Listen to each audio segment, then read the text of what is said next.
भावं भवानी सहितं नमामि। त्वमेव माता च पिता त्वमेव बन्धुश्च सखा त्वमेव विद्याद्रविणं त्वमेव सर्वं मम देव त्वमेव सर्वं मम देव। जो जहाँ है जिस स्थिति में वहीं से सर झुकाए भगवान को प्रणाम करें। ओम नमो स्वनंताय शास्त्रमूर्तये शास्त्रपादाक्ष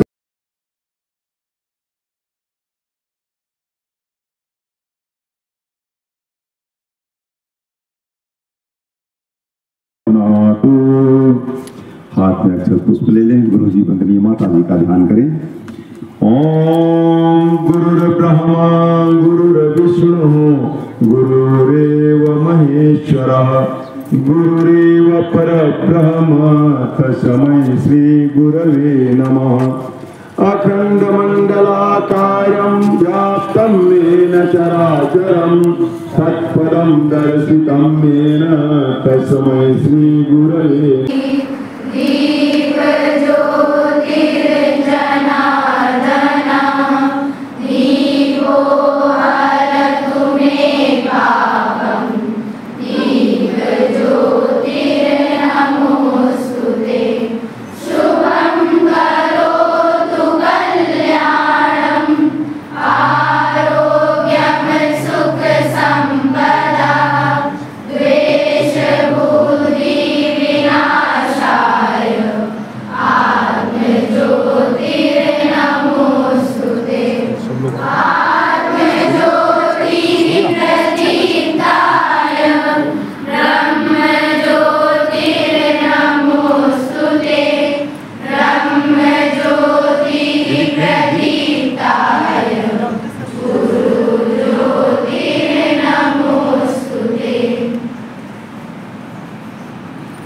गुरु पूजन और गायत्री पूजन करें।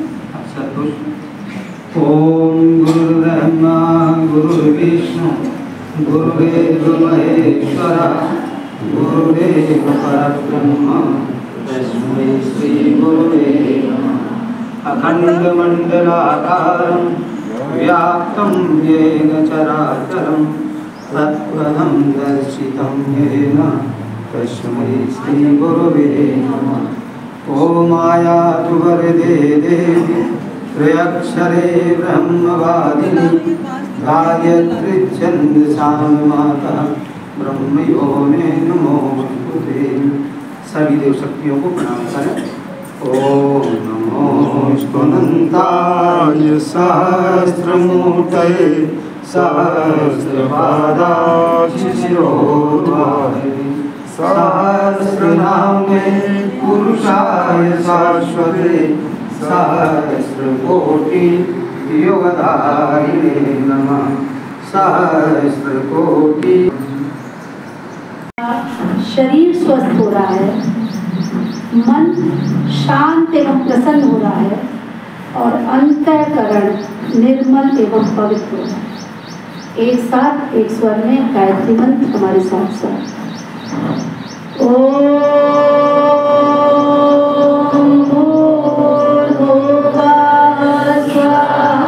तत्सवितुर्वरेण्यं भर्गो देवस्य धीमहि धियो यो नः प्रचोदयात्। ओम गुरुर्ब्रह्मा गुरुर्विष्णु गुरुदेव महेश्वरः गुरुदेव परब्रह्म तस्मै श्री गुरवे नमः। तस्मै श्री गुरवे नमः। बच्चों, अभी आपकी मैम ने नारा लगवाया, हम बदलेंगे युग बदलेगा, हम सुधरेंगे युग सुधरेगा। ये नारा किसने दिया?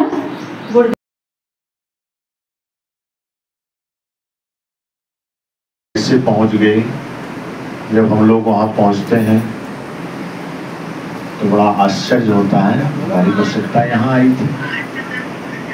अभी हम लोग गए थे राजस्थान के पास मध्य प्रदेश की सीमा पर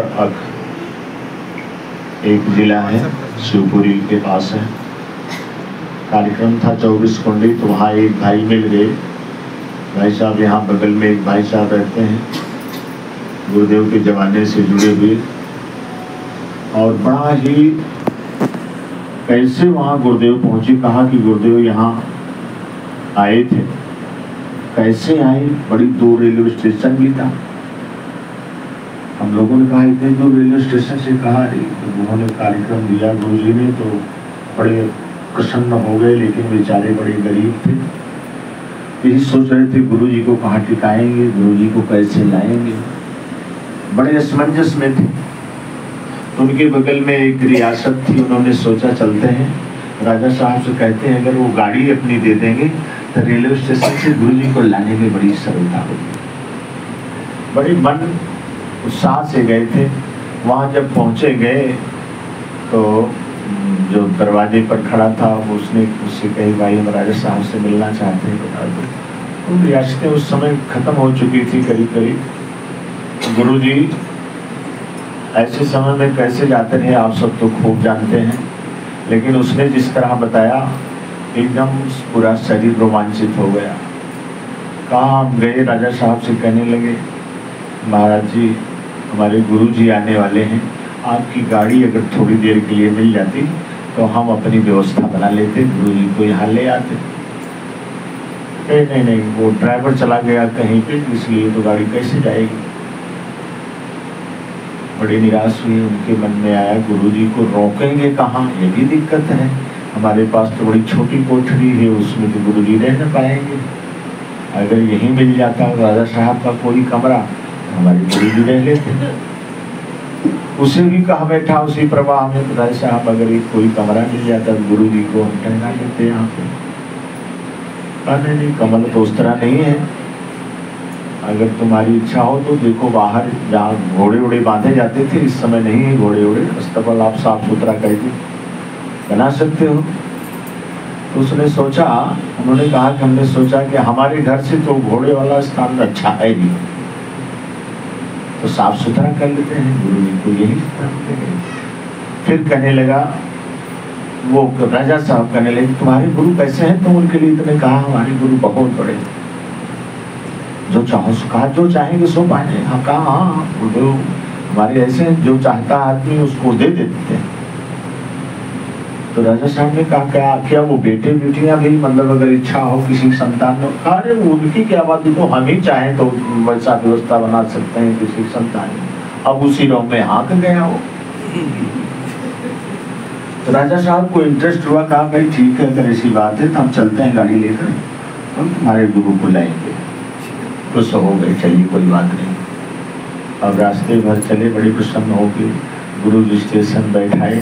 गुरु जी ने कहा आप दोनों आगे बैठ जाओ, हम पीछे बैठ जाते हैं, अपना तुम लोग परिचित हो, बातचीत करते चलना, हम बैठे रहेंगे।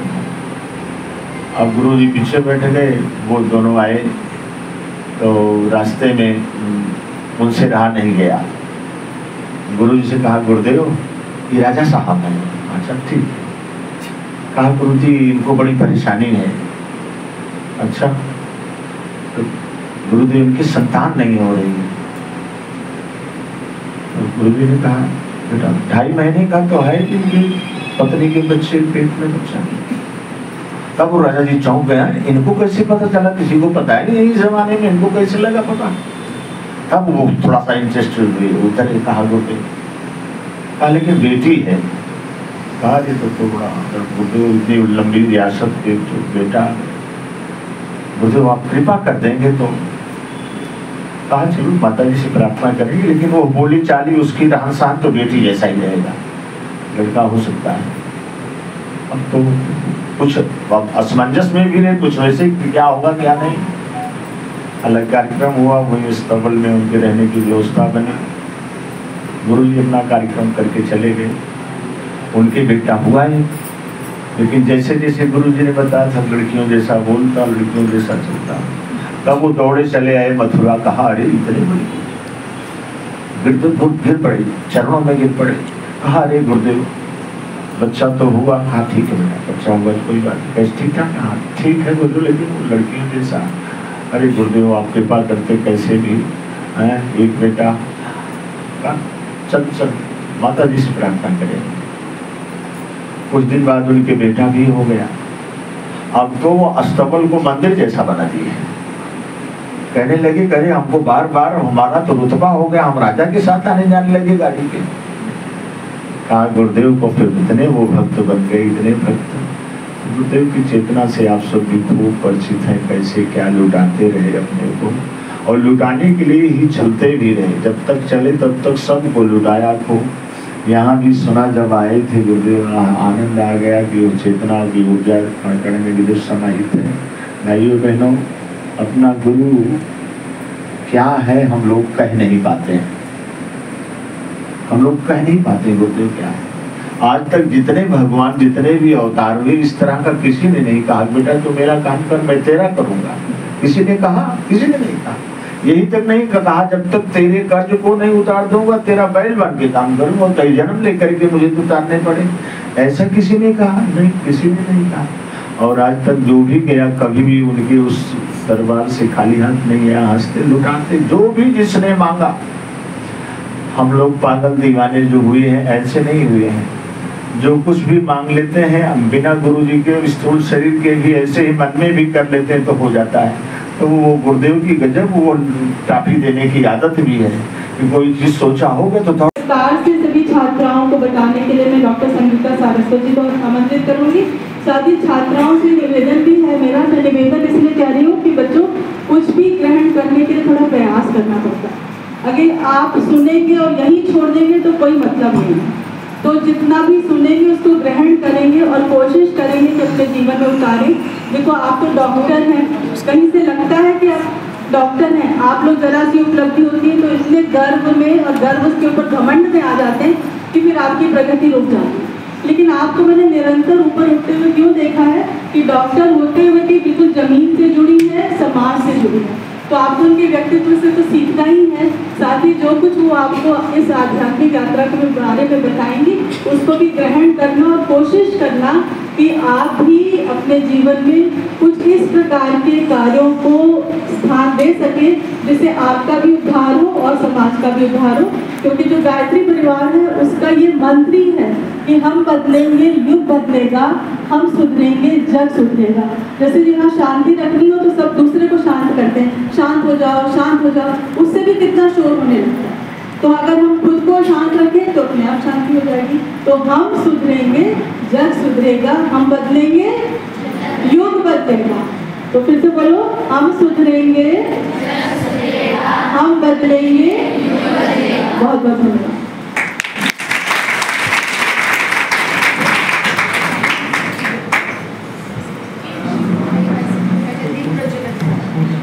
आपको भी कन्या कौशल की बातें ढेर सारी आदरणीय दीदी बताती रहती हैं। उस कौशल का इतना विकास किया कि एक राजा से उसकी शादी हो गई। और राजा जब लेके आया, अंग्रेजों का जमाना था, कुछ दिन बाद राजा की मौत हो जाती है। तो अंग्रेज उसके राज्य को हड़पना चाहते हैं, तो हड़पने दिया नहीं। गजब की वीरबाला थी, अपने पीठ पर अपने बच्चे को बांधा, घोड़े पर बैठी, लगाम को दांतों से थामा और दोनों हाथ में तलवार लिए हुए सैकड़ों अंग्रेजों के सर को कतर डाला। कौन थी वो? कुंदेले हर बोलों के मुंह हमने सुनी, खूब लड़ी मर्दानी वो तो 4 हाथ पैर थे, बहुत बड़ी मोटी तगड़ी थी। अरे आप ही जैसी थी बेटियों, बस अपने अंदर को आत्मबल पैदा करो। जमाने की किसी भी दुष्ट बदमाश की हिम्मत नहीं होगी आपके दुपट्टे को पकड़ने की, आप हाथ काट देंगी। ऐसा जज्बा आपके अंदर आना चाहिए। बस यही आपसे बताने के लिए बार बार हम आपसे निवेदन करेंगे, उस अपनी पुरानी भारतीय संस्कृति के आधार को मत छोड़ो। आप पढ़ाई, कोचिंग, ट्यूशन खूब करो, लेकिन हम आपसे पूछते पढ़ करके क्या करोगे? पढ़ाई किस लिए कर रहे हो? कोई बताए? हाँ? नहीं बताएंगे? नौकरी करने के लिए ना, हम डीएम बन जाए, डॉक्टर बन जाए, इंजीनियर बन जाए, आईएएस पीसीएस, यही तो बनने के लिए, नौकरी करने के लिए ना। नौकर बनने के लिए पढ़ाई कर रही हो, नौकरी माने नौकर बनने के लिए पढ़ाई कर रही हो? नहीं, हमारा देश ऐसा नहीं था, हमारी शिक्षा ऐसी नहीं थी। आज की शिक्षा नीति बड़ी गड़बड़ हो गई है, इस पढ़ाई का कोई मतलब नहीं है। ऐसी पढ़ाई पढ़ो सारी दुनिया तुम्हारे पीछे दौड़े। क्या ऐसा कोई है बिना पढ़ी दुनिया दौड़ने लगती है? कोई मॉडल है? प्रधानमंत्री की डिग्री जानती हो? कितने क्लास पढ़े हैं? कोई जानता है? कुछ भी नहीं है। सारी दुनिया पागल है उनके पीछे की नहीं। अमेरिका का ट्रंप भी कुर्सी लिए आगे पीछे दौड़ रहा है। क्या पढ़ाई है? ये गुरुजी जिन्होंने आपको इतना बड़ा ज्ञान बराबर आपको मिलता रहता है, आचार्य श्री राम शर्मा, कोई भी पढ़ाई नहीं, डिग्री है उनकी। हो सकता है प्राइमरी किए रहे हो, नहीं तो पढ़ाई का कोई मतलब नहीं। लेकिन इतनी पुस्तकें लिख करके दे दिया कि 5 लोग मिल करके बैठ करके जिंदगी भर पढ़े नहीं पढ़ सकते हैं। तो मेरे प्यारे बच्चों, ऐसी विद्या अब आगे आने वाली है। हमारे टीचर्स अब 10वीं तक बच्चों को पढ़ाएंगे नहीं, 10 तक बच्चों को पढ़ेंगे और उसके बाद उनको पढ़ाई का मार्ग बताएंगे कि ऐसी पढ़ाई पढ़ो। इसी के साथ आप सब जब भी जहां भी रहें समूह में रहने का प्रयास करें और साथ साथ कहीं भी निकले तो समूह में, क्योंकि संगठन में शक्ति होती है। अपने माता पिता से भी कहना कि वो संगठन बनाएं, महिला मंडल, प्रज्ञा मंडल, भाइयों से कहना युवा मंडल बनाएंगे, क्योंकि जमाना आप सबको बहुत बड़ा सम्मान देने के लिए आशा भरी निगाह से निहार रहा है। इसी के साथ आप सबको अखिल विश्व गायत्री परिवार शांति कुंज हरिद्वार की तरफ से खूब खूब मंगल कामना। ओम शांति समाप्ति। हम चाहेंगे आदरणीय साहब 2 शब्द कहते हुए शांति पाठ करेंगे। अच्छा, इस समय पूरी दुनिया को जिस चीज की आवश्यकता है वो सिर्फ इस चीज की आवश्यकता है कि अच्छा सोचने लगे। हमारे पास किसी वैज्ञानिक उपकरणों की कोई कमी नहीं है, हमारे पास धन की कमी नहीं है, हमारे पास खाने की कमी नहीं है, हमारे पास किसी चीज की कमी नहीं है। एक चीज का नितांत अभाव हर व्यक्ति, हर परिवार, हर घर में दिखाई पड़ता है, वह है सोच का अभाव, अच्छे चिंतन का अभाव। और गायत्री मंत्र हमें यही देता है। गायत्री मंत्र हमें सिखाता है कि हे प्रभु, हमारी बुद्धि को सन्मार्ग की तरफ ले चलो। जैसी भी हमारी बुद्धि है वो सन्मार्ग की तरफ हम ले चल पाए भगवान की कृपा से, या भगवान से ही प्रार्थना करते हैं। आइए साथ साथ गायत्री महामंत्र बोलते हैं। ओम भूर्भुवः स्वाहा तत्सवितुर्वरेण्यं भर्गो देवस्य धीमहि धियो यो नः प्रचोदयात्। शांति कुंज से पधारे इस दिव्य कलश की साक्षी में हम सब के बीच में उपस्थित हमारे केंद्रीय प्रतिनिधि आदरणीय समर बहादुर सिंह जी, उनके साथ में इस पूरे टोली में चल रहे श्री सुभाष तिवारी जी, जो भारतीय वायुसेना को सर्व करके और उसके बाद में भगवान के काम में लगे हैं।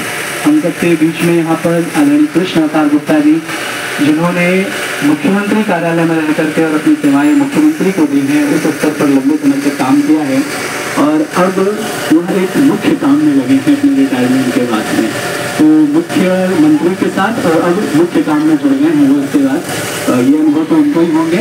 इस पूरी की पूरी यात्रा का संचालन कर रहे हैं हमारे सूर्या जी, यहाँ पर इसकी व्यवस्था देख रहे हैं हमारे द्विवेदी जी, मोहन बिहारी द्विवेदी जी, इस कार्यक्रम को यहाँ पर इतने व्यवस्थित तरीके से और पूरे के पूरे हमारे उत्तर प्रदेश में, भारत में आओ पढ़े संस्कारवान पीढ़ी जैसा एक बड़े अभियान को चलाने वाली हमारी दीदी आदरणीय डॉक्टर सुनीता सारस्वत जी, हमारे साथ में विश्वविद्यालय से पधारे डॉक्टर रामकिशोर जी और सुमित शुक्ला जी, और यहाँ पर उपस्थित सभी भाइयों बहनों प्यारे बच्चों, हम लोग आज यहाँ पर जिस लिए बैठे हैं, सोचना यह है कि शांति कुंज से कलश आया है, एक शक्ति कलश आया है और जिसके लिए हम सब लोग यहाँ पर आए हैं।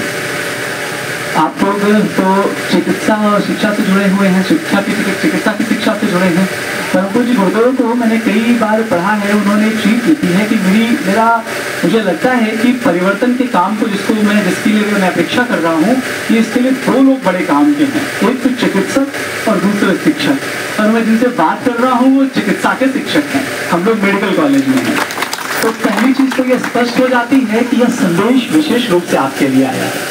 आप वहीं जहाँ के लिए पूरा का पूरा सरंजाम बना है और जिसके लिए पूरी की पूरी व्यवस्था है। तो संदेश जो है वो आपके लिए आया है और हम सब लोग इसके माध्यम बने। जैसे आपको कोई मनी ऑर्डर आता है या आपको कोई फ्लिपकार्ट पर डिलीवरी करने वाला होता है, तो वो नहीं दे रहा होता है सामान, वो तो सिर्फ डिलीवर करने आता है। सामान आपके किसी परिचित ने आपको भेजा होता है या मनी ऑर्डर आपके किसी जानने वाले ने आपको भेजा होता है। इसी तरीके से आपके लिए कोई संदेश है जो भविष्य आपको देना चाहते हैं और उन्होंने यह माध्यम बनाया है, यह सब सरंजाम जुटाया है कि हम आपको वह सब दे सकें। मित्रों, आज तो समाज में इस तरीके के जितने भी कार्यक्रम होते हैं, जितने भी ढेर सारे आध्यात्मिक कार्यक्रम, ढेर सारे अन्य कार्यक्रम होते हैं, आप ध्यान दीजिए तो वो व्यक्ति के अंदर की आक्रोश को जगाने के लिए होते हैं, उसके अंदर की आवेश को जगाने के लिए होते हैं, उसकी भावनाओं को भड़काने के लिए होते हैं ताकि उनका समर्थन मिल सके। परम पूज्य गुरुदेव का हर आंदोलन ऐसा है जो आवेश को जगाने के लिए नहीं, संवेदनाओं को जगाने के लिए होता है, भावनाओं को जगाने के लिए होता है, अंदर के सुषुप्त देवत्व को जगाने के लिए होता है। मान के चला जाता है कि कहीं न कहीं कोई बीज जो अंदर पड़ा हो तो उसको थोड़ा सा पानी मिल जाए, थोड़ी सी कहीं कोई ह्यूमिडिटी मिल जाए, कुछ खाद मिल जाए और वो पुष्पित परमित हो पड़े तो निश्चित रूप से काम हो जाता है। और यह तो आप मान के चलिए कि ऐसी कोई आत्मा इस समय धरती पर नहीं है जिसके अंदर देवत्व के कुछ बीज ना हो। परम पूज्य गुरुदेव ने बहुत पहले लिखा एक पुस्तक में कि पिछले 400 साल में आई हुई आत्माओं को इस समय बुलाया जा रहा है या भेजा जा रहा है और यह सामान्य जीवन व्यतीत कर रही हैं, पर जब समय आएगा तो यह सारी साधारण प्रतिभाएं असाधारण प्रतिभाओं के साथ संबद्ध होंगी और ऐसे बड़े बड़े काम करके दिखाएंगी जिनको प्रायः असंभव समझा जाता है। मतलब कैसे हो सकता है? ऐसे हो सकता है जैसे हनुमान जी का एक जीवन सुग्रीव की सेवा करते करते बीत रहा था ऋषिमुख पर। फिर क्या हुआ, एक दिन दर्शन हुए भगवान के और फिर वही हनुमान जो सुग्रीव की सेवा कर रहे थे उनको राम भगवान को कंधे पे बिठाने का, लंका को जलाने का और समुद्र को लादने का और न जाने कितने सौभाग्य उनको मिलने लगे, कितना श्रेय उनको मिलने लगा। एक जीवन ऐसा बीता था महात्मा बुद्ध का कि जब वो एक राजा के बेटे के रूप में, एक राजकुमार के रूप में थे, वैसे ही जी रहे थे, वैसे ही परिवार चला रहे थे, लेकिन फिर उनको कुछ हुआ, एक क्रांति उनके अंदर आई, एक संस्पर्श उनको मिला और वह फिर महात्मा बुद्ध तथागत होते हुए चले गए। ऐसे बहुत सारे जीवन हैं जिनको आप सामने देख सकते हैं जो ऐसे ही बदले हैं। हो सकता है आज का दिन कलश का यहाँ आना, आपके क्षेत्र में आना या इन सब लोगों का यहाँ आना, ये कुछ ऐसा ही आपके अंदर कोई जागरण की बात हो, कुछ ऐसा ही आपके अंदर से कुछ निकल पड़े कि कोई हनुमान आपके अंदर से खड़ा हो जाए जो कहे राम काज कीजिए बिना मोह काम विश्राम।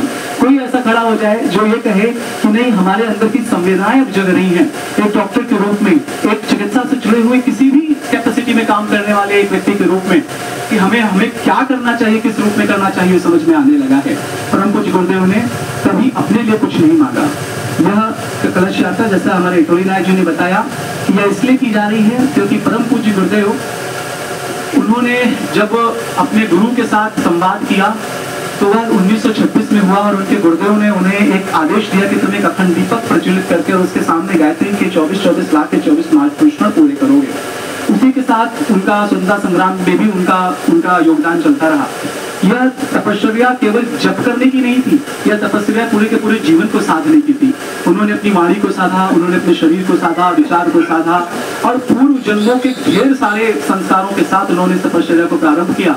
24 साल तक की अथक तपस्या जिसमें उन्होंने गायत्री के ऐसे ऐसे प्रयोग अपने जीवन में किए जो खुद कहते थे कि ऐसे प्रयोग इससे पहले वशिष्ठ और विश्वामित्र ऋषि के स्तर पर हुए हैं। हमने गायत्री को कीलित जो कही जाती थी, शापित कही जाती थी, उसको मुक्त किया है और उसको सब तक पहुंचाया है।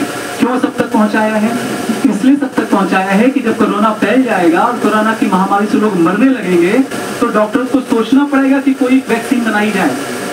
चित्र लगा हुआ है वेद मूर्ति तपोनिष्ठ पंडित श्री राम शर्मा आचार्य। इन्होंने अखिल विश्व गायत्री परिवार की स्थापना करी, गायत्री मंत्र को सबके लिए सुलभ कराया और यज्ञ के ज्ञान विज्ञान को घर घर पहुंचाया। संस्कार परंपरा के अभिवर्धन के लिए शत सूत्रीय कार्यक्रम चलाए। बहुत सारे कार्यक्रम हमारे चलते, शांतिकुंज हरिद्वार जो हमारा हेड ऑफिस है, और कई सारे क्लासेस हम आपके लेते रहते हैं।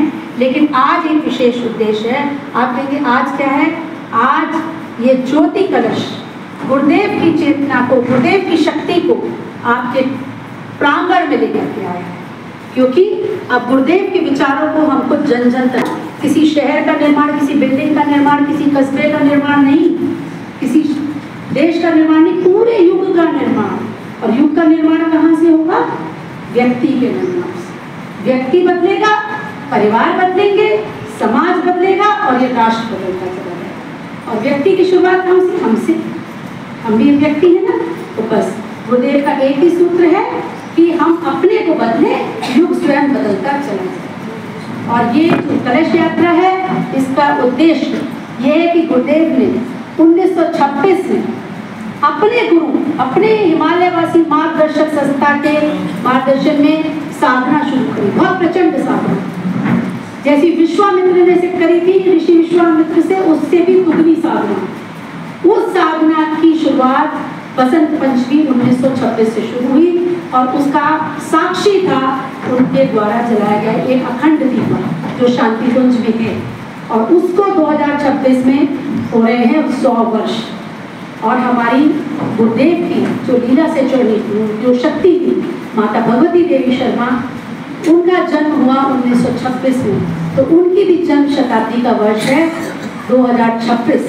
और गुरुदेव की जो ये प्रचंड साधना थी, उसकी उस साधना का भी जन्म शताब्दी वर्ष है 2026। तो ये जो अखंड दीपक है, उसकी ऊर्जा प्रचंड हो सके, उसकी ऊर्जा जन जन तक पहुंच सके, सब गुरुदेव की चेतना से, गुरुदेव की शक्ति से जुड़ करके बदलते चले जाएं, ये उद्देश्य इस यात्रा का है। तो पहली बात, आप सब गायत्री मंत्र से जुड़िए, तो गायत्री की शक्ति आपके अंदर आएगी। गायत्री माँ सद्बुद्धि की देवी है, कैसी भी परिस्थिति आए, अगर बुद्धि विवेक जागृत है तो आप विषम से विषम परिस्थितियों का सामना कर सकते हैं। तो आगे आज की विशेष संदेश लेकर के हमारे साथ हमारी शांति कुंज की टोली आई है। भाई सबको मैं आमंत्रित करती हूँ बहुत आदर के साथ आए वो शांति कुंज का संदेश बच्चों के बीच में और शिक्षकों के बीच में। धन्यवाद।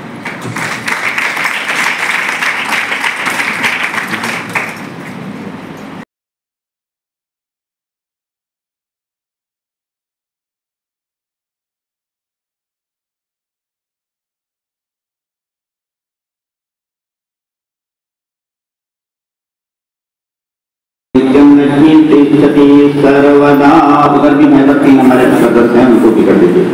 ये हमारे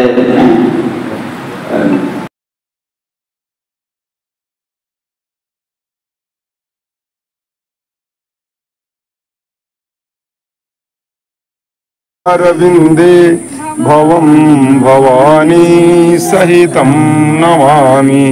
त्वमेव माता च पिता त्वमेव बन्धुश्च सखा त्वमेव विद्या द्रविणं त्वमेव शरवं मम देव त्वमेव शरवं मम देव। जो जहाँ है वहीं से सर झुकाएं, भगवान को प्रणाम करें। ओम नमो स्वनंताय सहस्रमूर्तये सहस्रपादाक्षि शिरोधारे सहस्रामे पुरुषाय शाश्वते सहस्रकोटि युगधारिणे नमः।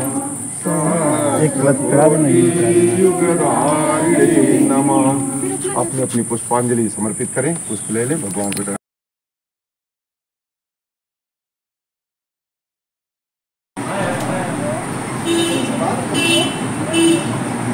तो उनके माध्यम से मैंने इच्छा की,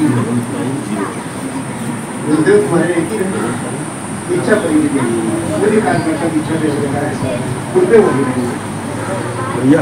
इसके नाम पर बनारस में नगवा शक्तिपीठ का साक्षी हूँ और वहाँ पर जो निर्माण कराया गया था वहाँ की शक्तिपीठ का, बनारस की, मैं कहना चाहता हूँ कि उसमें हमने निर्माण में मतलब जिम्मेदारी दी गई थी, इसका निर्माण आप कराइए।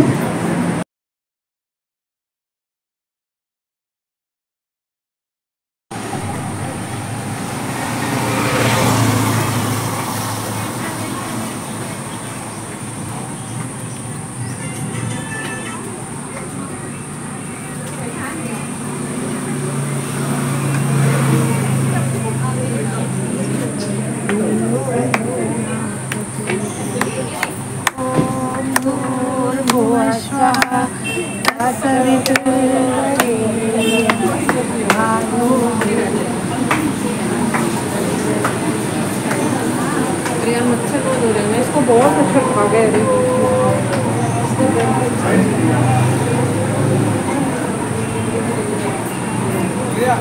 ये सूजन की नहीं बैठा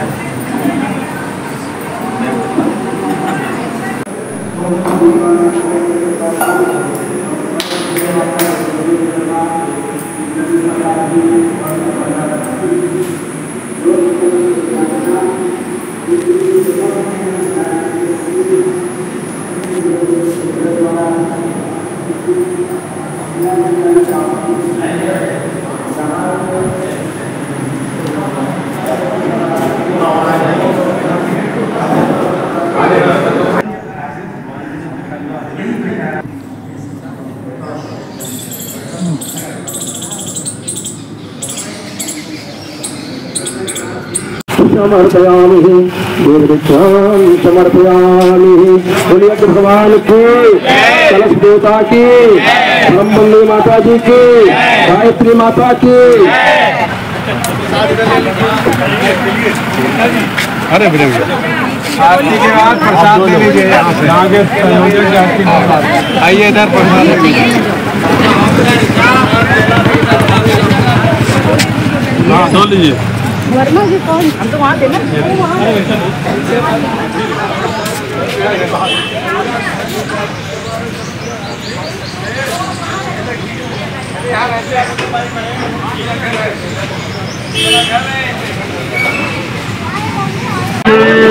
ब्रह्मवल्ली माता जी की, शंकर भगवान की, गणेश भगवान की, लक्ष्मी माता की, भारत माता की, परम पूज्य गुरुदेव की, भारतीय संस्कृति की, धर्म की, अधर्म का, प्राणियों में विश्व का। ओम हर महादेव। महाकाल की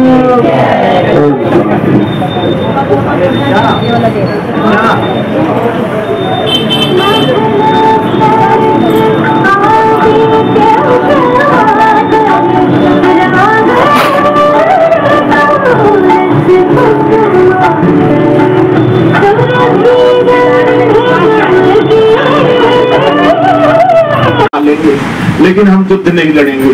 भगवान ने कहा तो चौपट कर दिया। इतने दिन से ये व्यवस्था बनाई गई है और आखिरी समय में जिसके भरोसे लड़ाई लड़ने वाले हैं वो तो गजब बैठ गया हार के। फिर भगवान ने क्या किया, उसी युद्ध क्षेत्र में दोनों मैदानों के बीच में उन अर्जुन को 18 अध्याय की गीता सुना डाली। एक तरफ तो लड़ाई लड़ने जा रहे हैं, दूसरी तरफ कथा सुना रहे हैं। ऐसे में क्या ऐसे बनता? हाँ, ऐसे हम लोग भी हार मान के बैठ गए हैं। अंतिम समय चल रहा है। प्रेम बंदनीय माता जी ने इस ज्योति कलश रथ के माध्यम से आपको ये संदेशा भेजा है। ऐ मेरे प्यारे बच्चों, अब 21वीं सदी उज्जवल भविष्य जो जन्म शताब्दी समारोह आ रहा है, ये अंतिम लड़ाई आर पार की है। जिनको बुराइयों की तरफ जाना हो बुराई की तरफ जाए, जिनको अच्छाइयों की तरफ आना है वो अच्छाई की तरफ आवे। ये उद्घोष गली गली में जन जन तक लगा दो। इसके बाद फिर कोई समझाने वाला और न समझने वाला ही रहेगा, क्योंकि फिर जमाना ऐसा हो जाएगा ऐसे अच्छे लोगों का जो ईमानदार होंगे एक दूसरे।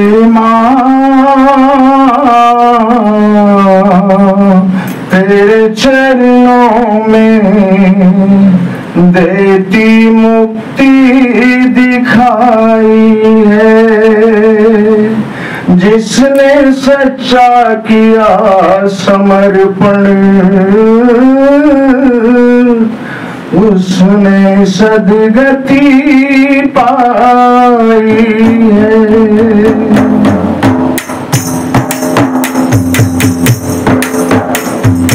माँ जगत जननी वंदनीय मैया, शरण वंदना कर रहे हैं सभी हम, शरण वंदना कर रहे हैं सभी।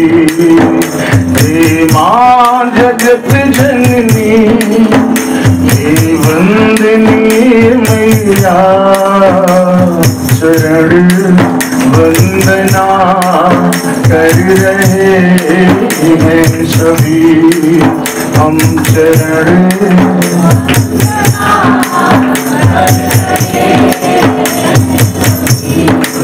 दृष्टि तेरी कृपा की जो हो जाएगी, दृष्टि तेरी कृपा की जो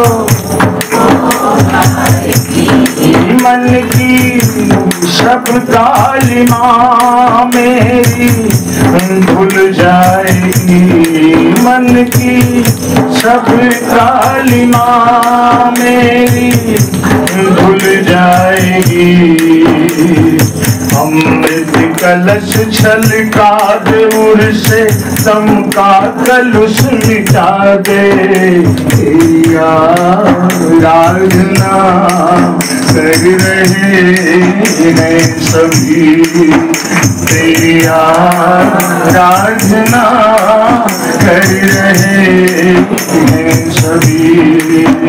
हे माँ जगत जननी हे वंदनी मैया शरण वंदना कर रहे हैं सभी हम चरण वंदना।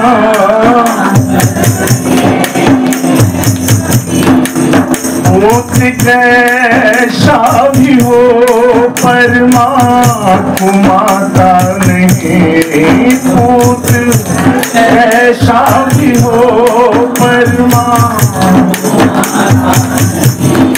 माँ से बढ़कर कोई जग में नाता नहीं, माँ से बढ़कर कोई जग में नाता नहीं।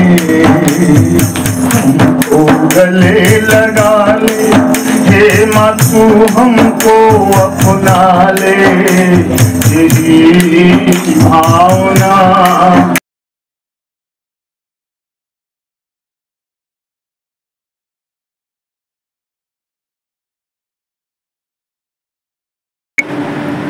चाहे वो हिंदू हो चाहे मुसलमान हो या ईसाई से कोई भी अच्छी बुद्धि की सब चाह करते हैं, और अच्छी बुद्धि की आड़ में भी दुर्बुद्धि का प्रयोग करके आज लोगों को भटका रहा है। आइए उस माँ से प्रार्थना करते हैं, हे माँ जिस उद्देश्य के लिए आपने हम लोगों को इकट्ठा किया वो हमारी समझ में आए, जिन्हें आता है हमारे साथ साथ बोलेंगे, कमर सीधी करेंगे, दोनों हाथ लोग में मानते जाए।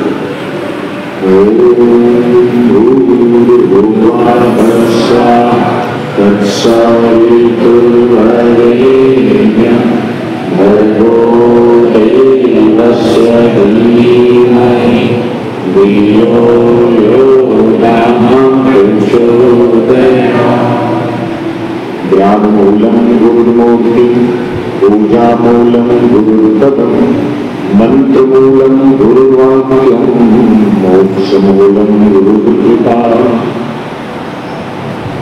सूक्ष्म रूप से विद्वान परम गुरुदेव प्रबंधनीय माता जी आदिशक्ति माँ गायत्री भगवान भोले बाबा के चरणों में नमन वंदन करते हुए हमारे साथ साथ चल रहे रथ की व्यवस्था देख रहे एयरफोर्स के रिटायर्ड ऑफिसर श्री सुभाष सिंह तिवारी साहब, रथ का संचालन कर रहे सूर्या जी, देवी स्वरूपा माताओं बहनों, देवतुल्य वरिष्ठ आत्मीय परिजन भाई बहनों और प्यारे प्यारे बच्चों नौजवानों, आवश्यकता केवल ध्यान दिलाने की है। सब सारी बातें आप जानते हैं, कोई नई बात बताने के लिए आपको नहीं कर सकती। आज जमाने की दुर्दशा से सारे लोग परिचित हैं। घर परिवार से लेकर के देश विदेश तक जो हाहाकार मचा हुआ है, इसे पता